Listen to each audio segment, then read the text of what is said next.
भोले भाले किसान अधिक उत्पादन के लालच में फंसकर रासायनिक खाद व कीटनाशकों का प्रयोग करने लगे। बैलों की जगह ट्रैक्टर से जुताई होने लगी। शुरुआत में कम रासायनिक खादों के प्रयोग से अधिक उत्पादन हुआ।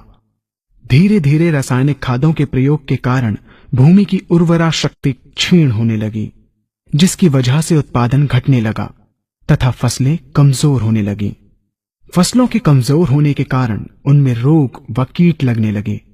रोग व कीटों से फसल की सुरक्षा के लिए और अधिक कीटनाशकों का प्रयोग होने लगा।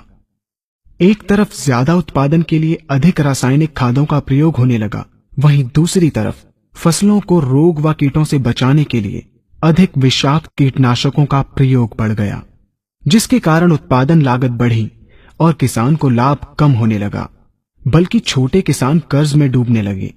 धीरे धीरे भूमि की उर्वरा शक्ति क्षीण होने से भूमि बंजर होने लगी।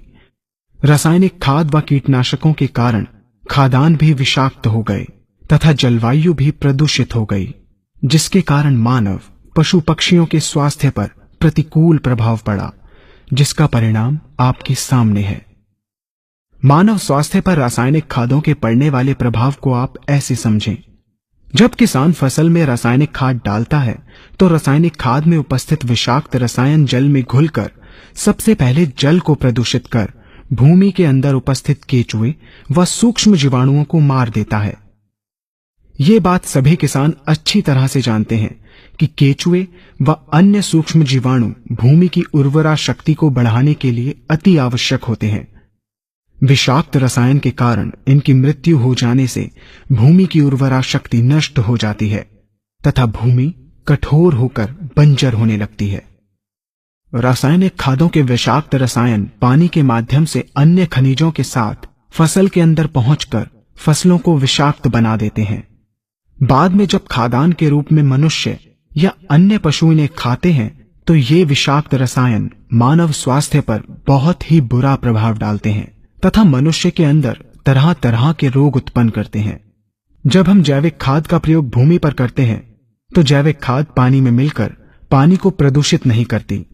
जैविक खाद भूमि के अंदर उपस्थित उर्वरा शक्ति को बढ़ाने वाले जीवाणु तथा केचुओं की संख्या को तीव्रता से बढ़ाती है, जिससे भूमि की उर्वरा शक्ति बढ़ती है तथा भूमि छिद्र युक्त एवं भुरभुरी हो जाती है, जिससे वायु और प्रकाश भूमि के अंदर गहराई तक प्रवेश करते हैं, जिसके कारण भूमि में तापमान एवं आर्द्रता का संतुलन बना रहता है और फसलें मजबूत होती हैं। जैविक खाद में विद्यमान तत्व खाद्यान्न के माध्यम से मानव व पशु पक्षियों के शरीर में पहुंचकर स्वास्थ्य लाभ पहुंचाते हैं।